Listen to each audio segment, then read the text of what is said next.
Hey guys, tonight we're stepping into the swirling dust of ancient Anatolia where the Hittite Empire once carved its name into the Bronze Age world.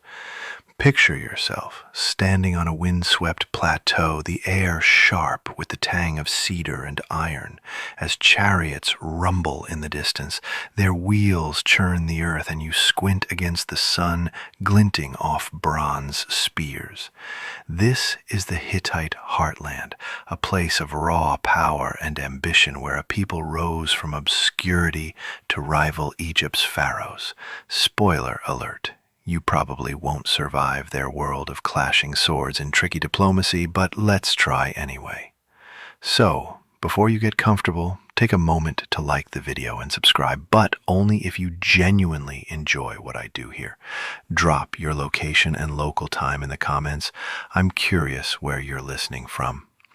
Now, dim the lights, maybe turn on a fan for that soft background hum, and let's ease into tonight's journey together. You're trudging through the rugged hills of central Turkey around 1600 BCE, where the Hittites are just starting to flex their muscles. They're not your average ancient tribe. These folks are building a superpower. Their story kicks off with a guy named Labarna, the first king we know by name. He's less a man and more a legend, uniting scattered city-states into a kingdom that'll soon shake the ancient world. Mainstream history pegs him as the founder, setting up a dynasty that'll last centuries. His successors, like Hattusili I, aren't messing around either. They're conquering neighbors, snatching trade routes, and making everyone nervous. By 1500 BCE, the Hittites are a force, their chariots lighter and faster than anyone else's. Think ancient Ferraris with spears. But here's a quirky tidbit. Hittite kings didn't just fight. They were weirdly obsessed with record-keeping. They scribbled everything on clay tablets, from battle wins to how many goats got sacrificed to the storm god. These tablets, baked hard as stone, are why we know so much about them. You're holding one now. Its cuneiform script, rough under your fingers, smelling faintly of ancient dust. It's like their version of a group chat, except it lasts 3,000 years. Historians still argue whether Labarna was one guy or a title like Caesar. The debate's heated, with some saying he's a mythologized figure, others swearing he was real. Either way, his shadow looms large. You're walking through a Hittite village now, mud brick houses hugging the hillside. The air's thick with smoke from communal ovens, and kids dart past chasing a stray dog. It's not all glory. Life here is tough. Farmers toil under the sun, praying for rain, while artisans hammer bronze into weapons. The Hittites are scrappy, their culture a mix of local traditions and borrowed tricks from Mesopotamia. They worship 1,000 gods, but the storm god Tarhun's the big shot. Imagine Zeus with a worse temper and a thing for lightning bolts. You smirk, thinking their priests probably sold storm insurance to spooked villagers. Joking aside, their rise wasn't luck. They mastered ironworking early, giving their weapons an edge, literally. While others fumbled with bronze, Hittite smiths were forging stronger blades. You're watching one now, sweat dripping as he pounds glowing metal, sparks flying like tiny comets. This tech gave them a leg up, but it's their ambition that sets them apart. They're not content with small potatoes. They want the whole ancient Near East. By the time Hattusili I sacks Babylon, yeah, that Babylon, they're playing in the big leagues. But power comes with enemies. You're standing on a hill, watching dust clouds signal approaching rivals. Mitanni to the east, Egypt to the south. They're all eyeing the Hittites' turf. The empire's growing, but so are the stakes. You feel the ground tremble under chariot wheels, hear the shouts of warriors hyping themselves up. This is no bedtime story for the faint-hearted.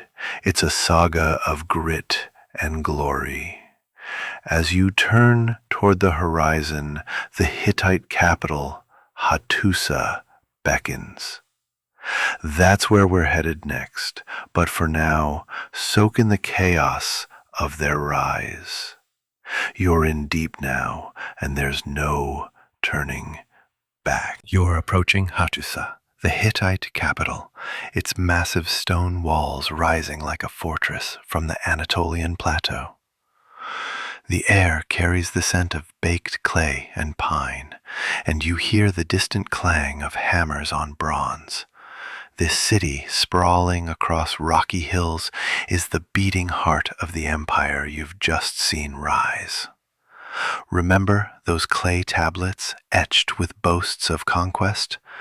Many were fired in Hattusa's kilns, their secrets locked in cuneiform. You're not just visiting a city, you're stepping into the nerve center of a civilization that once stared down Egypt and Babylon. The gates loom ahead, flanked by lion carvings that seem to growl as you pass. Inside, Hattusa buzzes with life. You weave through narrow streets, dodging merchants haggling over barley and copper. Mud brick houses climb the slopes, their flat roofs dotted with drying laundry. Higher up, the royal palace gleams with whitewashed walls, its terraces offering views of the rugged valley below.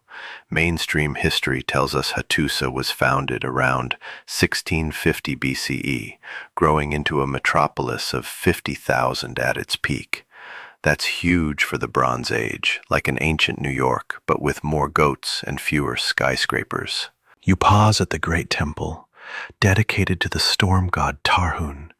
Its courtyard smells of incense and roasted meat from sacrifices. Priests in linen robes chant, their voices droning like a sleepy lullaby.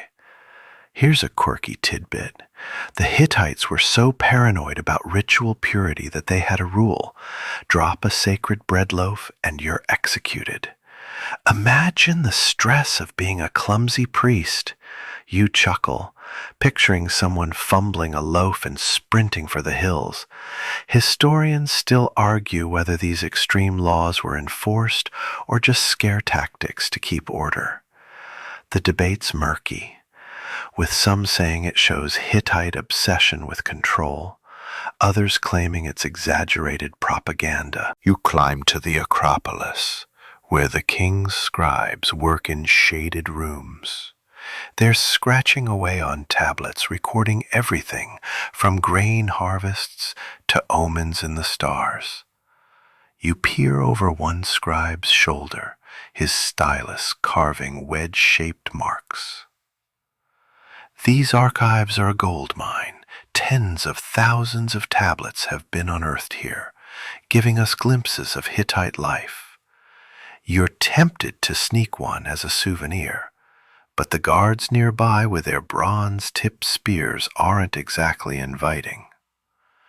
Instead, you wander to the city's massive walls, 6 meters thick in places. You run your hand over the cool stone, feeling the weight of centuries. Hattusa's not just about defense, it's a statement. The Hittites built to impress, with 5 major temples and a plumbing system that'd make a Roman jealous.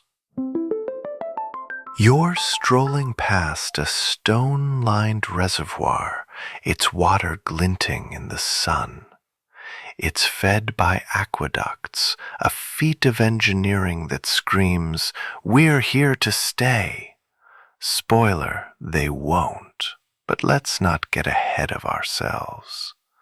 For now you're marveling at the city's grandeur, its streets alive with traders from Assyria and craftsmen from the coast. You overhear a deal for tin, the key to bronze, and realize Hattusha's wealth comes from its trade hub status. But there's a shadow here. You notice cracks in the walls, not from age, but from earthquakes that rattle the region. The Hittites rebuild always, but you wonder how long they can keep it up.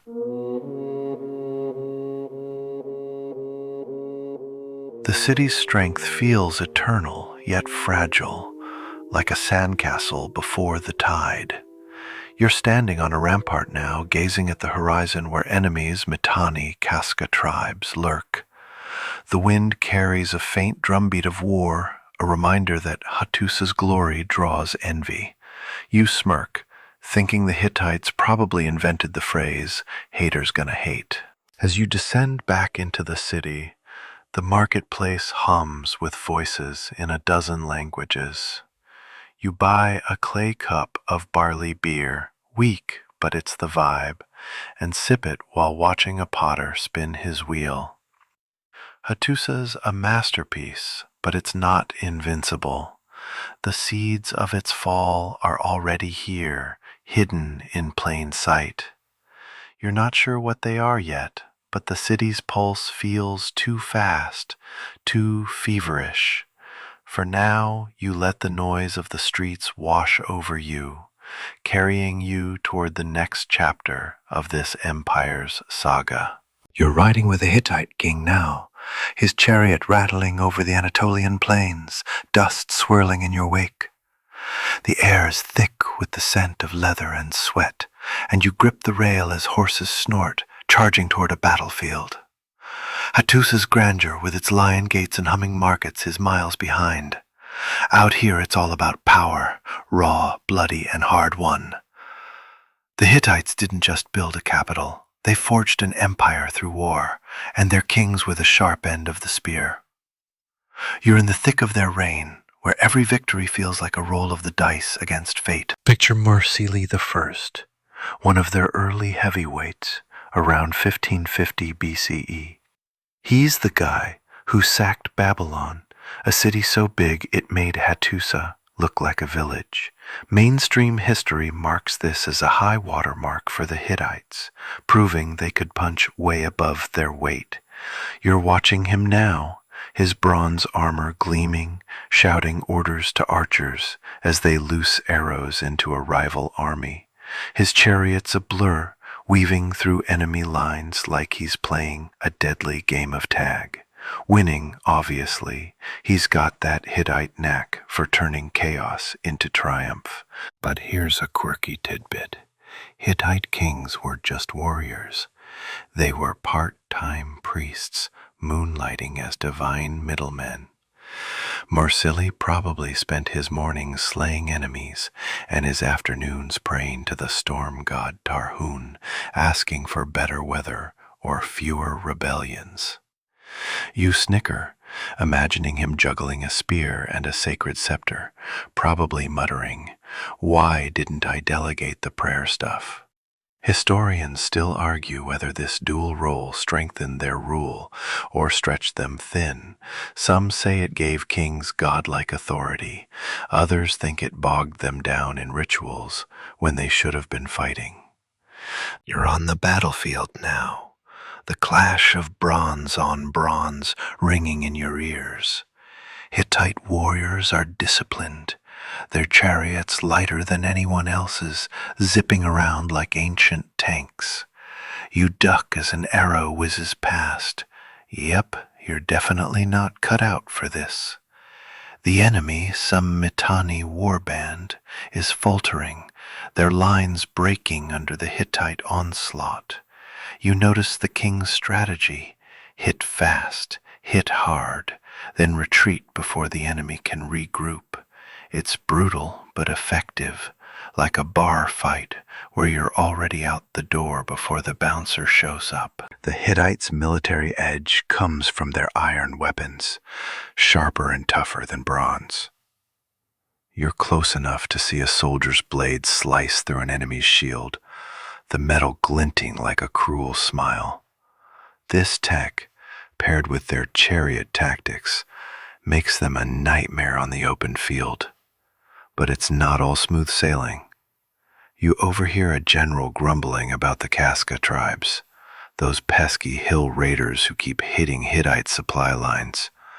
They're like mosquitoes, small, annoying, and impossible to squash completely. As the battle winds down, you follow the king back to camp. The air is heavy with smoke from burning enemy wagons, and soldiers are divvying up the loot: copper ingots, grain, even a few sheep. You're offered a sip of sour wine from a clay jug. It's awful, but you drink to blend in. The king's in his tent consulting omens with a priest who's slicing open a sheep's liver. Gross, but it's their version of a weather app predicting victory or doom. You roll your eyes, thinking they'd be better off checking the actual horizon for dust clouds. Yet for all their wins, the Hittites' kings face constant threats. You're walking the camp now, past rows of tents and sharpening stones. Every victory breeds new enemies: Mitanni, Egypt, or those Casca raiders. And don't forget the internal drama. Royal succession is a mess, with brothers and cousins eyeing the throne. You smirk, picturing a Hittite family reunion where everyone's hiding a dagger. The empire's strong, but it's stretched. Its kings juggling wars, gods, and court intrigue. As you leave the camp, the sun dips low, casting long shadows over the plain. The king's chariot rolls toward Hattusa, his silhouette fierce against the skyline. You feel the weight of his crown, the endless battles that define his reign. But out there, beyond the hills, new rivals are stirring. The Hittites are at their peak, but even now, you sense the first whispers of trouble. You're standing in a dimly lit hall in Hattusa, the air heavy with the scent of cedar and wax. Before you, a Hittite king, let's say Suppiluliuma I, a legend in his own right, seals a treaty with a rival envoy. Clay tablets, still soft, are pressed with cuneiform promises, the stylus's scratches loud in the quiet. You've seen the Hittites' chariots tear through battlefields, their kings wielding iron and ambition. But here, in this room, you're witnessing their true genius: diplomacy. The empire you've been trailing isn't just built on blood.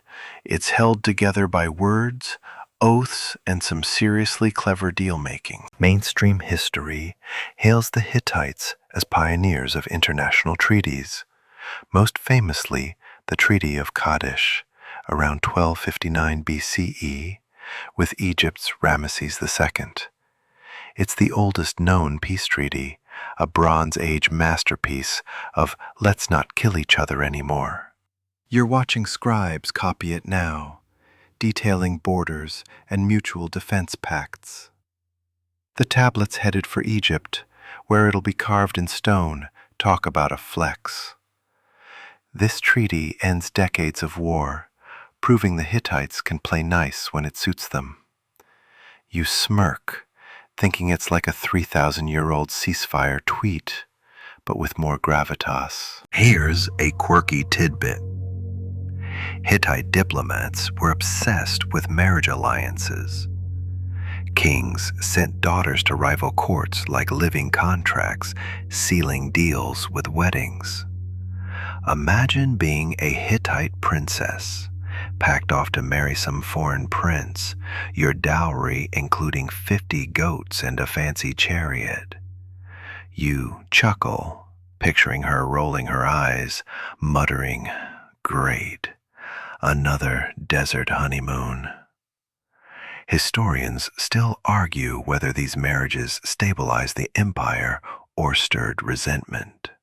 Some say they built loyalty. Others think they sparked jealousies that festered into betrayal. You're trailing the envoy now, a Mitanni delegate, as he leaves the palace. His robes fringed with gold, but his face is tense. He knows this treaty's a gamble. The Hittites are masters at this game, using diplomacy to keep enemies close and vassals closer. You pass a courtyard where scribes teach apprentices cuneiform, their tablets listing tribute from client states, grain from Syria, tin from the coast.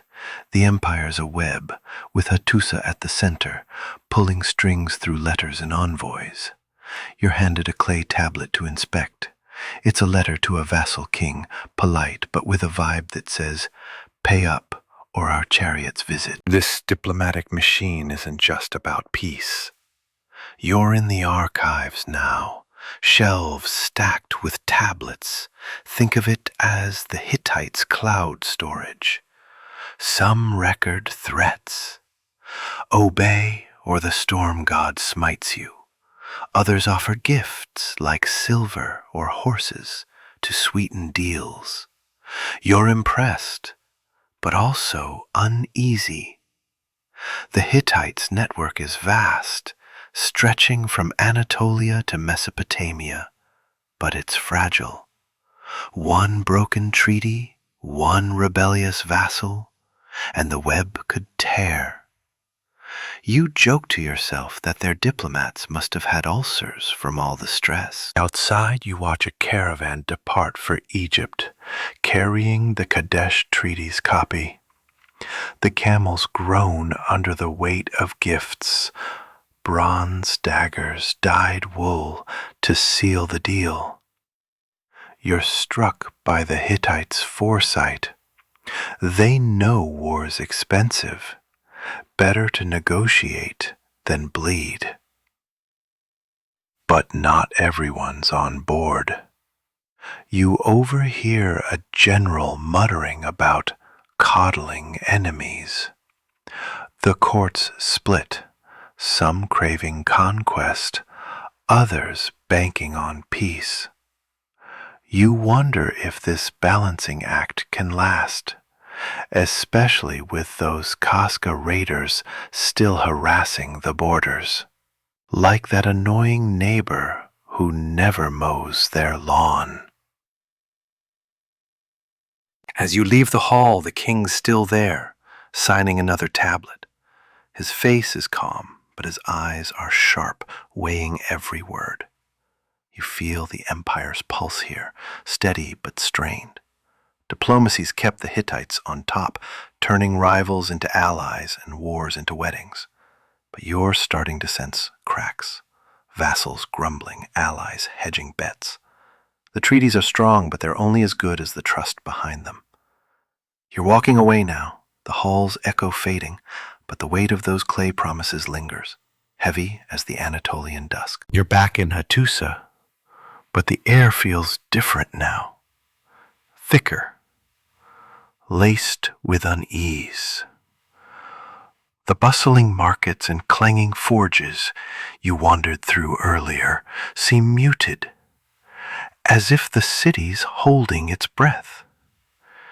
You're standing on a hill overlooking the capital, the stone walls still imposing, but your eyes catch subtle signs of strain. A guard's armor is dented, a granary's half empty, and the chatter in the streets carries a nervous edge. The Hittite Empire, once a roaring lion, is starting to show cracks. You're no longer watching its rise or diplomatic swagger. You're witnessing the first tremors of a mysterious collapse. Mainstream history places the Hittite decline around 1200 BCE, a time when the Bronze Age world started unraveling. The empire, which stretched from Anatolia to Syria, begins to falter under pressures no one fully understands. You're walking through a village near Hattusa, where farmers mutter about poor harvests. The rains have been fickle, and the fields are patchy, barely yielding enough barley to feed the city. You kick at the dry soil, feeling the weight of their worry. This isn't just bad luck, It's a slow-burning crisis, starving the empire of its lifeblood, grain. Here's a quirky tidbit. The Hittites were oddly superstitious about birds. If a hawk circled the wrong way over the palace, they'd panic, thinking it was a divine middle finger from the storm god Tarhun. You smirk, imagining a king canceling a war because of a pigeon's bad flight path. Historians still argue whether these omens were taken seriously or just used as excuses for political moves. Some say they paralyzed decision-making. Others think they were propaganda to justify tough calls, like raising taxes or dodging battles. You're in the palace now, eavesdropping on a heated council. The king, maybe Tudalia IV, paces, his crown glinting in torchlight. Advisors report troubling news. Vassal states in the west are late with tribute, and trade routes to the south are disrupted. You glance at a clay tablet on the table, its cuneiform listing dwindling tin shipments. Without tin, there's no bronze, and without bronze, the Hittite war machine grinds to a halt. You're tempted to whisper, "Diversify your portfolio, buddy," but you bite your tongue. The room's tension is palpable, like a rope fraying under too much strain. The cracks aren't just economic. You're trailing a royal scribe through the archives, where shelves of tablets, remember those ancient group chats, are starting to gather dust. Some record rebellions in distant provinces. Others mention Casca raiders hitting closer to home. Those hill tribes, always a thorn in the Hittite side, are getting bolder, torching outposts and stealing livestock. You picture them as ancient pranksters, except their pranks involve fire and spears. The Hittites' vaunted diplomacy, like the Treaty of Kadesh you saw signed, isn't holding as tightly. Allies are hedging bets, and vassals are testing boundaries. You step outside, the night air cool against your skin. A priest is burning incense at a shrine, praying for the gods' favor. You roll your eyes, thinking they need more than prayers, maybe a logistics expert or a decent weather forecast. The empire's stretched thin, its resources drained by constant wars and shaky harvests. You're starting to see why historians call this the Bronze Age collapse, a murky period where civilizations like the Hittites just faded. But why? Was it drought, rebellion, or something bigger? You're walking the city walls now, your hand brushing the stone. Those cracks from earthquakes you noticed earlier seem wider, more ominous. The guards are fewer, their faces tired. You overhear one muttering about sea peoples, a vague new threat from the west. Nobody knows who they are, but their name sends a chill. You joke to yourself that they sound like pirates with a branding problem. Yet the fear in the guard's voice is real, and it sticks with you. As you descend into Hattus's streets, the city's pulse feels erratic. The empire's still standing, but it's wobbling like a chariot with a loose wheel. You're not sure what's coming, invaders, betrayal, or just the slow grind of scarcity, but the Hittites' golden age is slipping away. You glance back at the palace, its torches flickering like fading stars, and wonder how long this empire can hold. You're on the northern frontier now, far from Hattus's fading buzz, where the wind howls through craggy hills, and the scent of pine mixes with smoke. You're crouched behind a boulder, heart pounding as Casca raiders torch a Hittite outpost below. Flames lick the wooden palisade, and shouts pierce the dusk. The empire's cracks, Those whispers of drought and rebellion you felt in the capital are gaping wide out here. Invaders are at the gates, and the Hittites, once unstoppable, are scrambling to hold their borders. You are not just watching a skirmish, you're seeing the first waves of a tide that could drown an empire. Mainstream history points to the late 13th century BCE as a turning point when external threats began overwhelming the Hittites. The Casca tribes, those hill-dwelling troublemakers you've heard about, aren't just raiding anymore. They're hitting hard, exploiting the empire's stretched defenses. You watch them now, shadows darting through the trees, their spears glinting. They're not an army, but they don't need to be. They strike and vanish, leaving Hittite garrisons bleeding manpower. You wince as a soldier falls, thinking this is less a battle and more a game of whack-a-mole.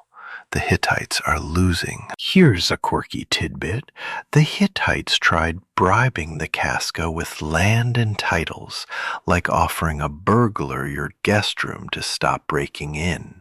You chuckle, imagining a Casca chief pocketing the bribe and raiding anyway, probably thinking, "Nice try, city boys." Historians still argue whether these deals bought time or emboldened the tribes. Some say it was pragmatic diplomacy. Others think it signaled weakness, inviting more attacks. The truth's buried in the ashes, but you're betting on the latter. You're moving now, trailing a Hittite patrol sent to chase the raiders. The soldiers' armor clanks, their faces grim. You notice their swords are bronze, not iron. Supplies are running low. The patrol's headed for a pass where the Casca ambushed a caravan last week, cutting off tin shipments. Without tin, there's no bronze. And without bronze, the chariots you saw tearing through battlefields are just fancy carts. You're tempted to joke that they should switch to wooden clubs, but the soldiers' tension kills the mood. Then there's the bigger shadow, the sea peoples. You're back in a frontier village, listening to a merchant's panicked tale. He swears these mysterious raiders, pirates, migrants, or something else, sacked coastal cities in the West, disrupting trade. Mainstream records like Egyptian texts describe them as a chaotic swarm, but no one knows who they were. You're skeptical, picturing them as Bronze Age Vikings with worse PR. Yet the merchant's fear is contagious, and you feel the empire's edges fraying. The sea peoples aren't at Hattusa's gates yet, but their ripples are starving the Hittites of resources. You're climbing a ridge now, the patrol long gone. Below, another outpost burns, its smoke curling into the sky like a distress signal no one's answering. The Hittites' vassal states, those distant allies bound by treaties you saw signed, aren't sending help. Some are rebelling outright, sensing weakness. You recall the clay tablets listing tribute. Those shipments are drying up, leaving the empire hollow. You're starting to see why the Bronze Age collapse wasn't one big event, but a death by 1,000 cuts. The wind carries a distant war horn, and you spot dust clouds on the horizon. More raiders, or maybe something worse. You're not sure, but the Hittites' grip is slipping. You're walking away from the ridge, the outpost's embers fading behind you. The empire's still fighting, but it's bleeding, its borders shrinking like a tide going out. You joke to yourself that the storm god Tarhun must be on vacation, because no one's answering the Hittites' prayers. But deep down, you know it's more than divine neglect. Something bigger is coming, and the invaders are just the start. You're back in Hattusa, but it's not the vibrant capital you first explored. The streets are quieter, the air heavy with suspicion. You're slipping through a shadowed alley near the palace where whispers of betrayal hum like a low fever.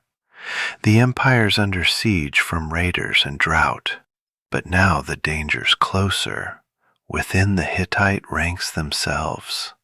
The cracks you sensed, the faltering harvests, and fraying alliances are nothing compared to this. Internal strife is tearing the empire apart, and you're right in the middle of the chaos, feeling the ground shift beneath you. Mainstream history notes that around 1200 BCE, the Hittite royal court was a snake pit of intrigue. Succession disputes were brutal, with kings often murdered by their own kin. You're eavesdropping outside a royal chamber now, catching snippets of a plot. A prince, maybe a cousin of the king, hisses about seizing the throne, his voice sharp with ambition. The current king, likely Suppiluliuma II, is struggling to hold power, but his allies are wavering. You feel the tension, like a bowstring pulled too tight, ready to snap. This isn't just family drama. It's the kind that topples empires. Here's a quirky tidbit. Hittite queens were powerhouses, sometimes outshining their husbands. Take Pudu-Hepa, a queen who co-signed treaties and judged court cases like a Bronze Age CEO. You smirk, imagining her rolling her eyes at the men scheming, probably thinking, I could run this place better. Historians still argue whether strong queens like her stabilized the empire or fueled rivalries. Some say they held things together.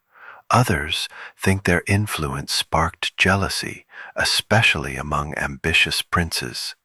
You're leaning toward the latter, given the venom in that prince's voice. You're moving now, trailing a conspirator through the palace corridors. Torches flicker, casting long shadows, and you notice guards whispering instead of standing watch. Loyalty's eroding, and it's not just the royals. Nobles are hoarding grain, ignoring the king's call to feed the army. You pass a storeroom, its door ajar, revealing sacks of barley guarded by a nervous servant. The empire's starving, yet the elite are playing survival of the fittest. You're tempted to joke that they're auditioning for a Bronze Age soap opera, but the stakes are too high for laughs. The chaos isn't limited to the palace. You're in the lower city now, where artisans and merchants gather in tense knots, muttering about taxes and forced labor. The king's demanding more men for the frontier, but the people are fed up. You overhear a potter complaining his son was drafted, leaving the workshop short-handed. The crowd's mood is sour, and you sense a spark could ignite a riot. The Hittites' strength, those disciplined armies and grand temples, relied on unity, but that's crumbling. You recall the clay tablets once filled with boasts, now they're desperate pleas for order. You're at the great temple, where priests are chanting louder, as if volume can drown out the discord. The storm god Tarhun's statue looms, but even his lightning feels distant. A priest slips you a glance, his eyes wary, like he knows the gods aren't enough. You're starting to grasp the scale of this collapse. The Casca raiders and sea peoples are hammering the borders, but the real damage is here in the betrayals and bickering. You joke to yourself that the Hittites could use a team-building retreat, but no rope course is fixing this mess. You're climbing to the Acropolis now, looking over Hattusa's flickering lights. The city's still standing, but it feels hollow, like a shell abandoned by its occupant. The royal plots, the nobles' greed, the people's anger, they're all eating away at the empire's core. You recall Puduhepa's treaties, those clever deals that bound rivals. They're failing now as vassals defect and allies turn away. The empire's not just fighting enemies, it's fighting itself. You're walking away from the overlook, the wind carrying faint shouts from the palace. Something's brewing and it's not good. You're trudging along a dusty trade route, miles from Hattusa, where the air smells of dry earth and camel sweat. The caravan you're shadowing, merchants hauling grain and copper, move slowly, their eyes darting to the hills for Casca raiders. The empire's pulse, once strong with tribute and treaties, is faltering. You're not in the palace or battlefield now. You're seeing the Hittites' lifeblood, trade, dry up. The economy's in ruins, and the collapse you've been tracking, fueled by invaders and betrayal, is hitting the markets hard. Every empty cart tells a story of an empire crumbling. Mainstream history ties the Hittite economic collapse to the broader Bronze Age collapse around 1200 BCE. Trade networks, which funneled tin and grain to Hattusa, are breaking down as coastal cities fall to the sea peoples and vassals rebel. You're watching a merchant count his last ingots, his face lined with worry. Without tin, there's no bronze for weapons or tools, and the Hittite's iron edge, remember those sharp blades, is blunted by scarcity. You kick a pebble, thinking this is what happens when your supply chain's held together by promises and prayers. Here's a quirky tidbit.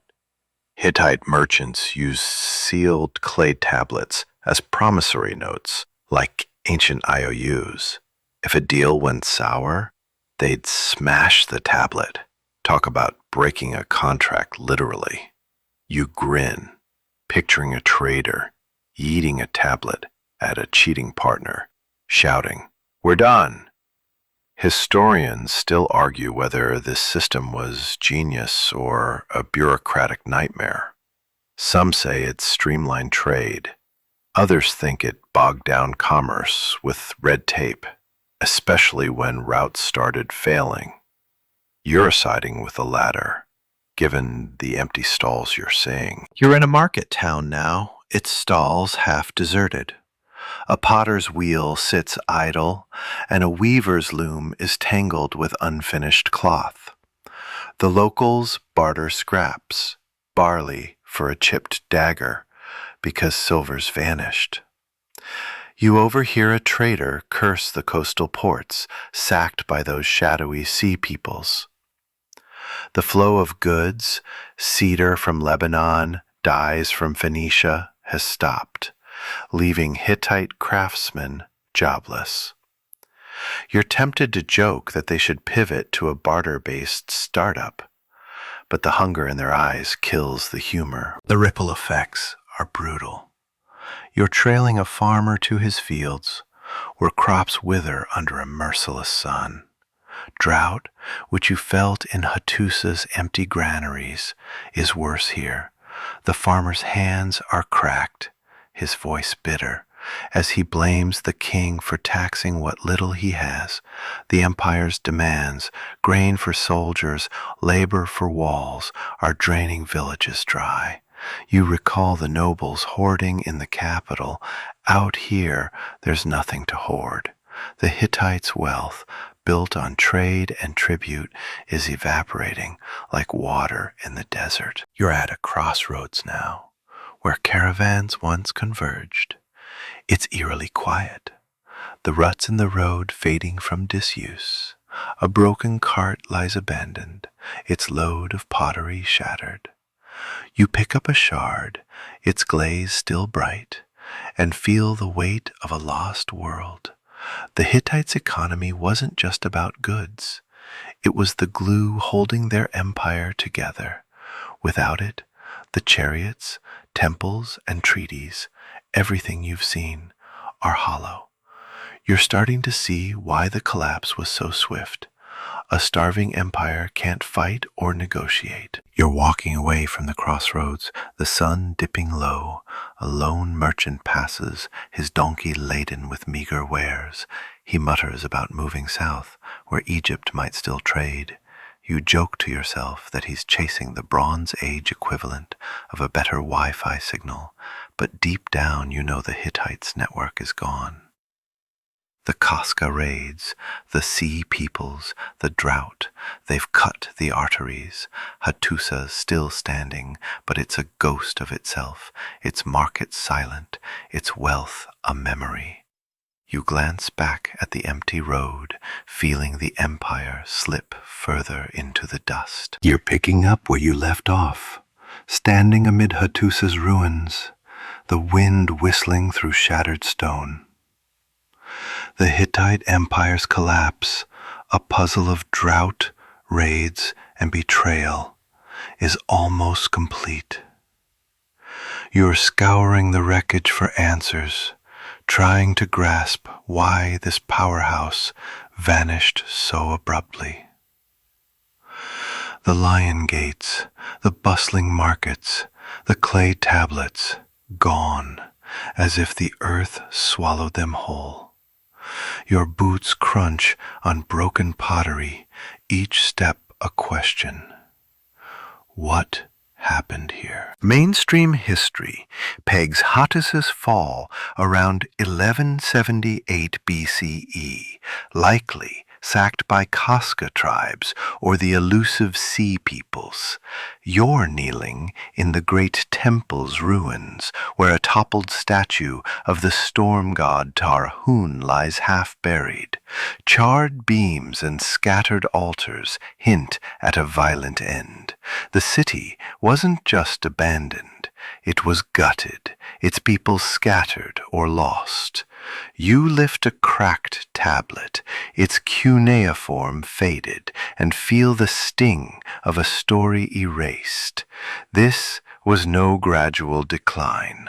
Hattusa fell fast, like a fire snuffed out. Here's a quirky tidbit. Hittite records mention a lavish festival held even as doom loomed, like hosting a rave during a hurricane. You smirk, picturing priests sloshing wine, dancing under flickering torches while raiders sharpen spears nearby. Historians still argue whether this was bold defiance or clueless denial. Some say it shows the Hittites' spirit. Others think they were blind to the end, too wrapped in ritual to fight. You're betting on denial. These ruins scream of a people caught off guard. You're climbing to the Acropolis now, where the palace's crumbled walls frame a desolate valley. No chariots roll, no traders shout. The drought you saw choking fields, the Casca torching outposts, the courts backstabbing, they all crashed together here. You recall the empty granaries and severed trade routes. Hunger and chaos left Hattusa naked to its enemies. You're tempted to quip that their last stand was more everyone bailed than epic showdown, but the eerie quiet kills the joke. You're sifting through the palace debris now, finding a bronze dagger, its edge dulled. The Hittites' iron working, once their pride, couldn't save them when tin ran dry. You think back to the merchant's panic, the noble's greed, the vassal's defiance, every thread unraveled at once.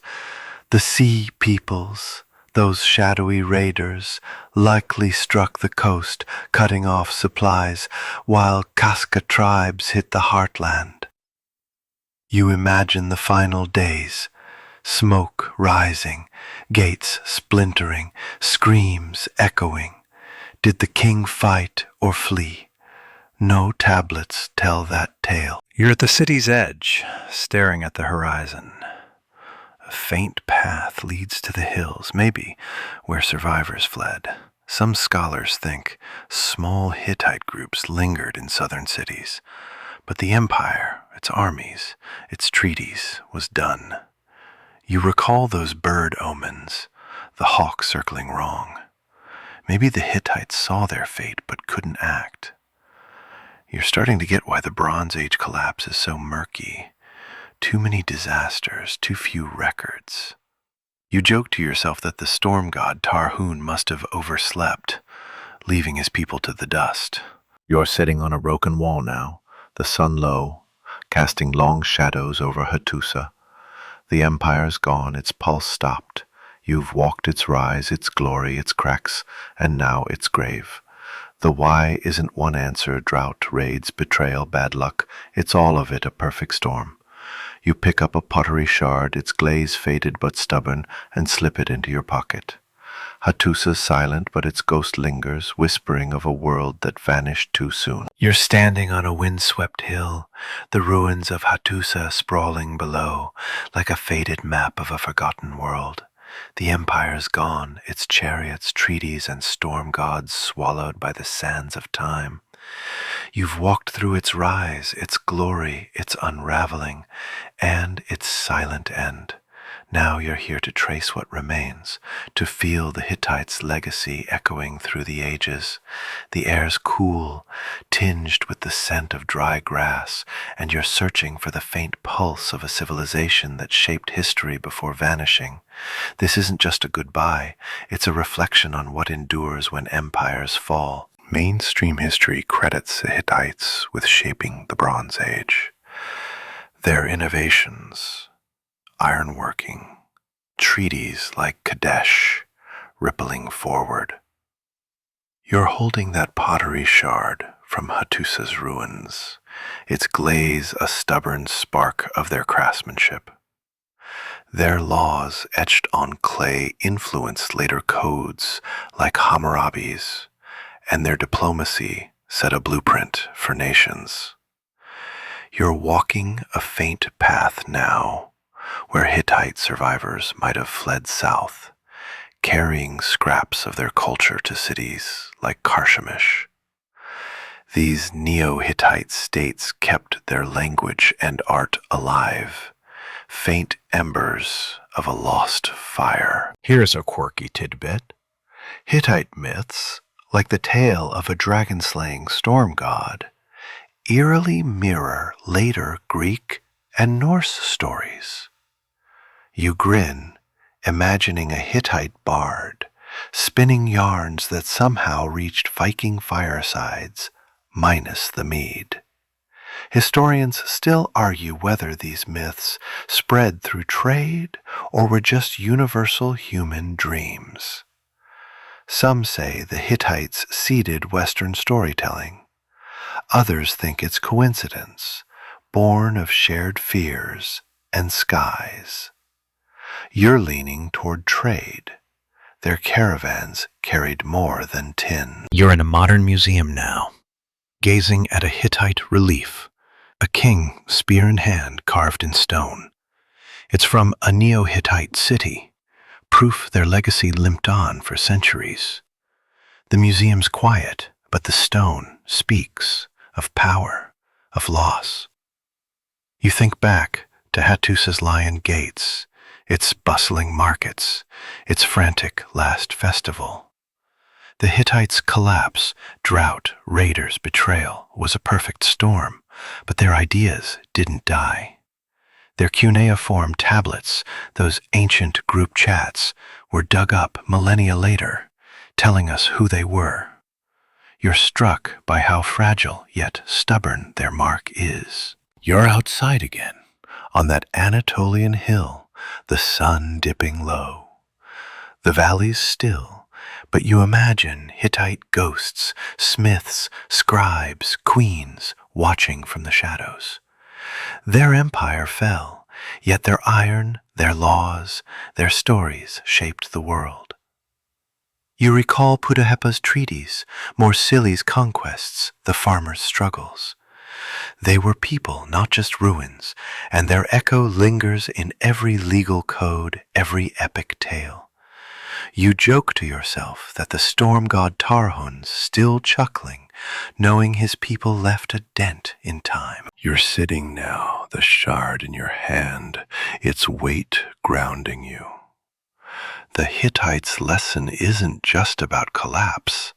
It's about resilience, about how even fallen empires leave footprints. You're starting to feel the night settle, the stars faint above. Hattusa's gone, but its whisper carries on, in museums, in myths, in the dust you've walked.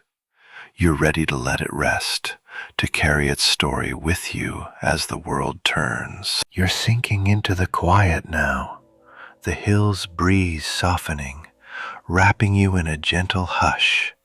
The Hittite's tale, with its clang of bronze and rustle of clay, fades like a dream you'll half remember. Let your eyes grow heavy, your breath slow, as the Anatolian night cradles you. The ruins below blur, their edges melting into starlight, and you feel the weight of centuries lift. No more battles, no more droughts, just peace, warm and deep, pulling you under. The Hittite story is yours now, tucked safe in your mind, a whisper to carry into sleep. Rest easy, dreamer, as the world spins on, soft and still.